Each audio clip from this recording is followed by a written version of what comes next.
UN മനുഷ്യാവകാശ കൗൺസിലിലെ ഭാരതവിരുദ്ധവും വസ്തുതകൾക്ക് നിരക്കാത്തതുമായ പരാമർശങ്ങൾക്കെതിരെ ശക്തമായി തിരിച്ചടിച്ച് ഭാരതം. ലോകത്തെ ഏറ്റവും മികവാർന്ന രീതിയിൽ ജനാധിപത്യം ഭാരതത്തിൽ നടപ്പാക്കുന്നുണ്ട്. വൈവിധ്യമാർന്ന സമൂഹത്തിൽ ആരോഗ്യകരമായ മികച്ച കാര്യക്ഷമതയിലും ജനാധിപത്യം നിലനിൽക്കുന്നുണ്ട്.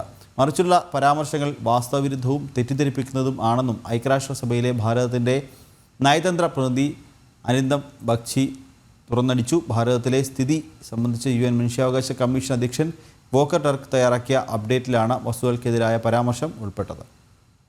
ഐസൺ തുടരുന്നുണ്ട്. ഐസൺ വിവരങ്ങൾ.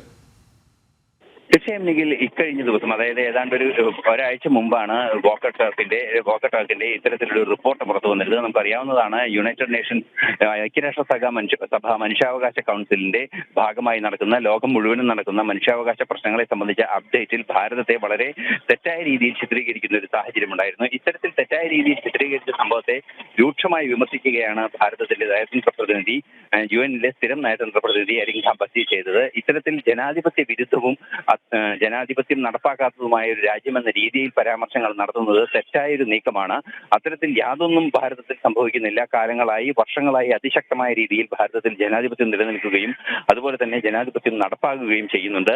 ഇക്കാര്യത്തിൽ രണ്ടഭിപ്രായം ലോകരാഷ്ട്രങ്ങൾക്കൊന്നുമില്ലാതിരിക്കെ മനുഷ്യാവകാശ കമ്മീഷൻ അധ്യക്ഷന്റെ ഇത്തരം റിപ്പോർട്ടുകൾ തെറ്റിദ്ധരിപ്പിക്കുന്നതും വാസ്തവ വിരുദ്ധവുമാണെന്ന നിലപാട് നേരത്തെ തന്നെ വിദേശകാര്യ മന്ത്രാലയവും ഭാരതത്തിന്റെ സർക്കാരും വളരെ കൃത്യമായി നിലപാട് അറിയിക്കുകയും ചെയ്തിരുന്നു. ഇത് കൃത്യമായി ജനറൽ കൗൺസിലിൽ കൃത്യമായി മനുഷ്യാവകാശ കൗൺസിൽ യോഗത്തിൽ വളരെ കൃത്യമായി അരിന്ദം ബഗ്ചി തുറന്നടിക്കുകയും ചെയ്തു എന്നതാണ് ഇന്ന് ഈ വിഷയത്തിൽ ഏറ്റവും പുതിയ സംഭവവികാസമായി ഉണ്ടായിരിക്കുന്നത്.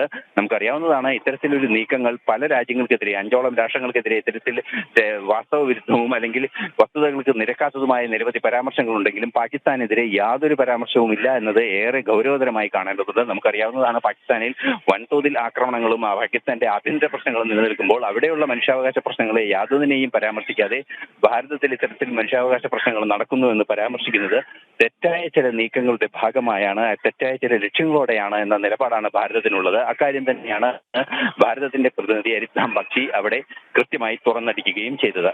നിഖിൽ.